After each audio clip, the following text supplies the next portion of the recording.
Hey readers, Miss Zinecker here, and I know that it is technically a holiday for Houston ISD, but I wanted to go ahead and do a read aloud for you today for the kiddos who are not in Houston ISD and listening in, and just because I enjoy it, and I know that you guys do too. So today's read aloud is The Red Balloon, and this book was donated to us by the Wade family. So thank you to Zach and his family for donating this awesome book.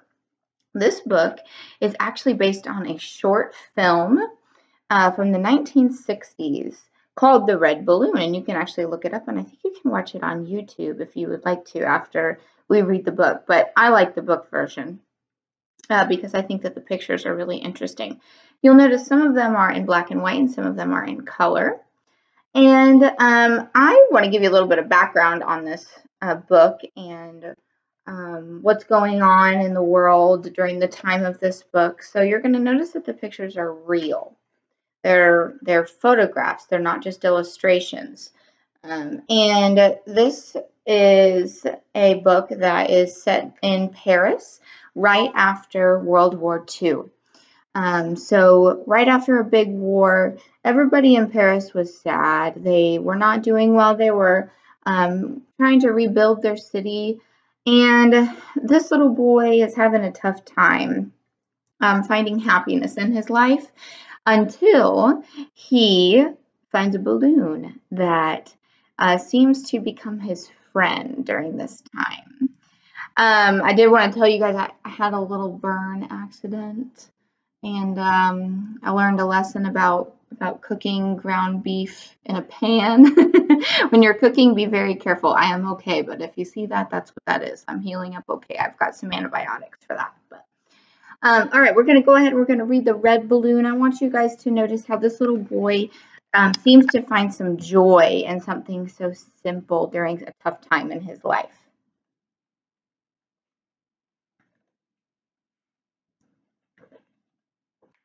Once upon a time, in Paris, there lived a little boy whose name was Pascal. He had no brothers or sisters, and he was very sad and lonely at home. Once he brought home a lost cat, and sometime later a stray puppy, but his mother said animals brought dirt into the house, and so Pascal was soon alone again in his mother's clean, well-kept rooms. Then one day, on his way to school, he caught sight of a fine red balloon tied to a street lamp. Pascal laid his school bag on the ground. He climbed up the lamppost, untied the balloon, and ran off with it to the bus stop.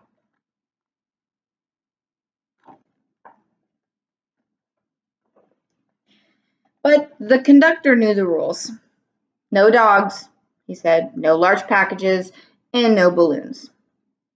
People with dogs walk, people with packages take taxis, people with balloons leave them behind.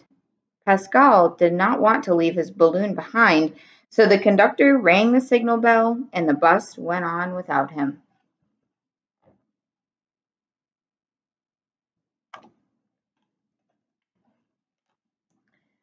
Pascal's school was a long way off, and when he finally reached the school door, it was already shut. To be late for school and with a balloon, that was unheard of. Pascal was very worried. Then he had an idea. He left his balloon with the janitor who was sweeping the yard, and since it was the first time that he had ever been late, he was not punished. When school was over, the janitor who had kept the balloon in his room for Pascal gave it back to him, but it had begun to rain, and Pascal had to walk home because of those silly rules about balloons on buses. But he thought his balloon shouldn't get wet. I can predict what's happening here. I think he's going to ask somebody to borrow their umbrella. There was an old gentleman just going by, and Pascal asked him whether he and the balloon could take shelter under his umbrella. So, from one umbrella to another, Pascal made his way home. I love this photograph. You can see the policemen mounted on their horses. His mother was glad to see him finally come home, But since she had been very worried, she was angry when she found out that it was a balloon that had made Pascal late. She took the balloon, opened the window, and threw it out. Here we start to see some color pictures.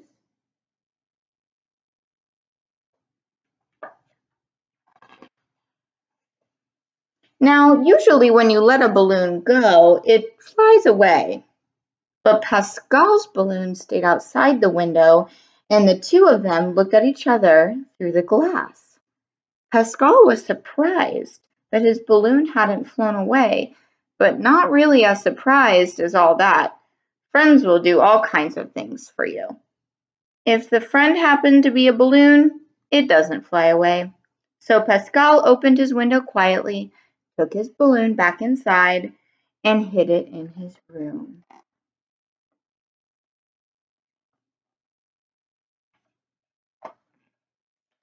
The next day, before he left for school, Pascal opened the window to let his balloon out and told it to come to him when he called it. Then he picked up his school bag, kissed his mother goodbye, and went downstairs. When he reached the street, he called, "Balloon, balloon!" and the balloon came flying down to him. Then it began to follow Pascal without being led by a string, just as if it were a dog following its master. Looks like our author's using some personification in the book. He's making the balloon seem like a real human friend. But like a dog, it didn't always do as it was told. When Pascal tried to catch it to cross the street, the balloon flew beyond his reach. Pascal decided to pretend he didn't care. He walked up the street just as if the balloon weren't there at all and hid behind the corner of a house. The balloon got worried and hurried to catch up with him. When they got to the bus stop, Pascal said to the balloon, "Now, balloon, you follow me. Don't lose sight of the bus." That was how the strangest sight came to be seen in a Paris street, a balloon flying along behind a bus.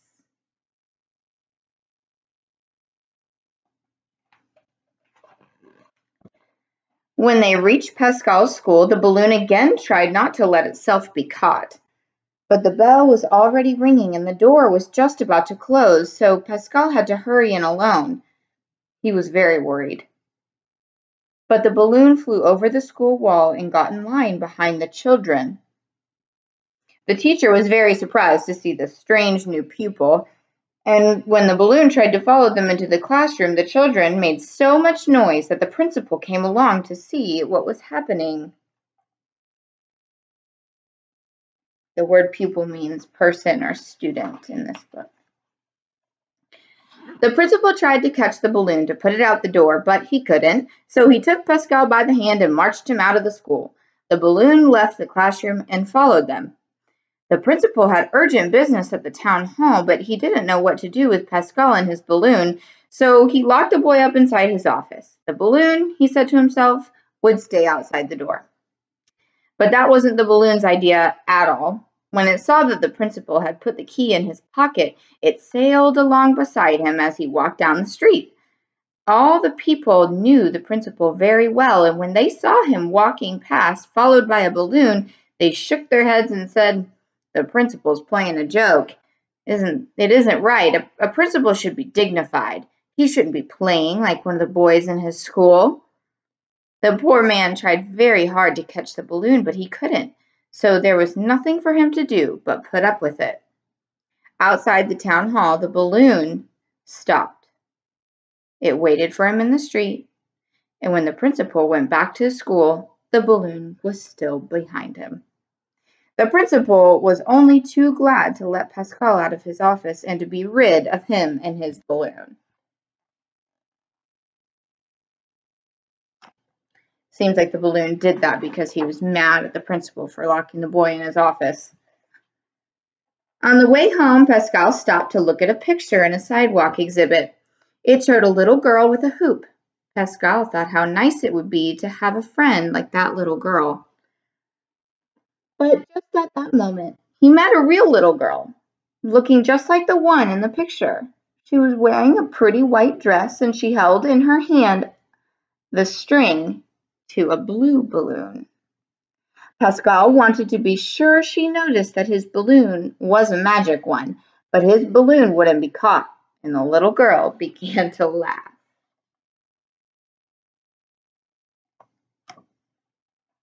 I hope the balloon is helping him make friends. Pascal was angry. "What's the use of having a trained balloon if it won't do what you want?" he said to himself.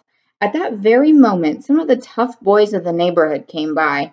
They tried to catch the balloon as it trailed along beside Pascal, but the balloon saw the danger. It flew to Pascal at once. He caught it and began to run, but more boys came to corner him from the other side. So Pascal let go of his balloon, which immediately rose high into the sky. While the boys were all looking up, Pascal ran between them to the top of the steps. From there he called his balloon, which came to him at once, to the great surprise of the boys in the gang. So Pascal and his balloon got home without being caught.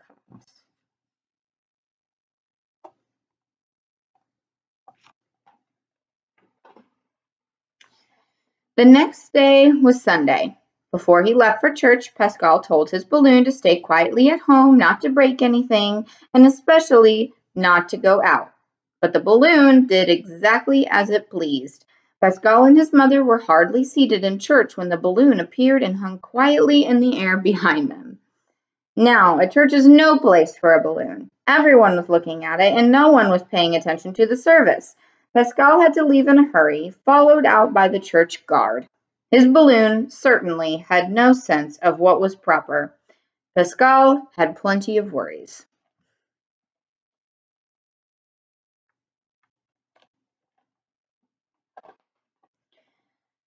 All this worry had made him hungry, and as he still had his coin for the collection plate, he went into the bake shop for some cake. Before he went inside, he said to the balloon, "Now be good and wait for me. Don't go away."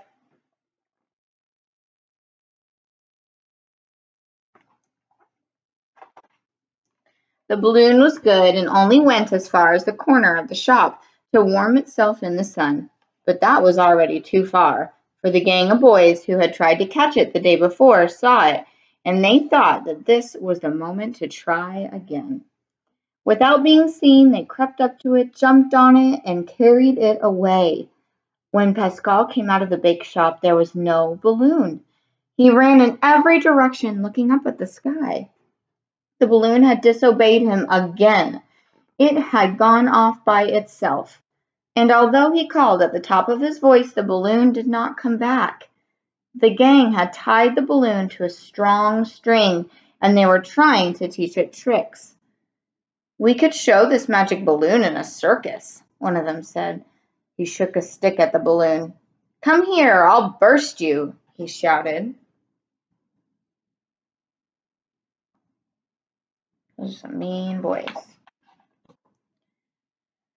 As luck would have it, Pascal saw the balloon over the top of a wall, desperately dragging at the end of its heavy string. He called to it. As soon as it heard its voice, the balloon flew toward him. Pascal quickly untied the string and ran off with his balloon as fast as he could. The boys raced after them. They made so much noise that everyone in the neighborhood stopped to watch the chase. It seemed as if Pascal had stolen the boys' balloons. Pascal thought, "I'll hide in the crowd." But a red balloon can be seen anywhere, even in a crowd. Pascal ran through narrow alleys, trying to lose the gang of boys.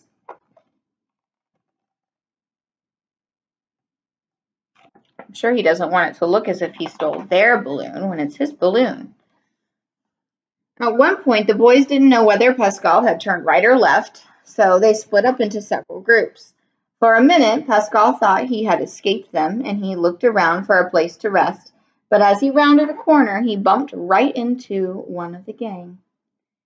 He ran back the way he had come, but there were more boys there. He was desperate. He ran up a side street, which led to an empty lot. He thought he'd be safe there. But suddenly, boys appeared from every direction, and Pascal was surrounded.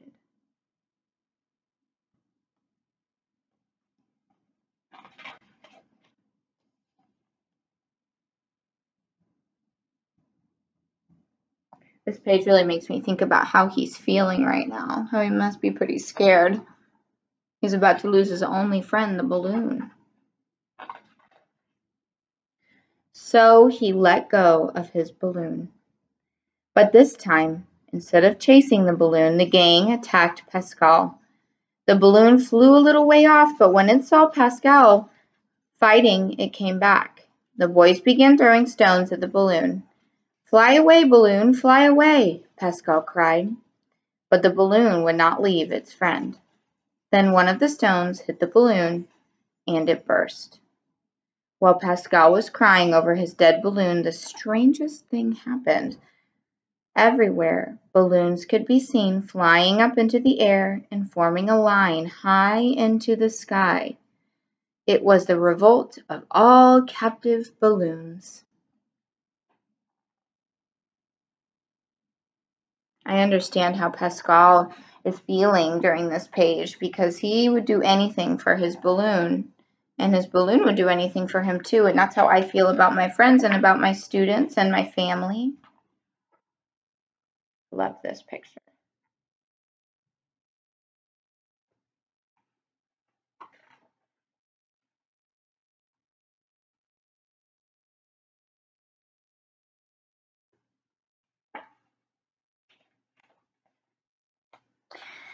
And all the balloons of Paris had come down to Pascal, dancing around him, twisting their strings into one strong one and lifting him up into the sky. And that was how Pascal took a wonderful trip all around the world. I love his smile in that last picture. He looks so happy. Next page.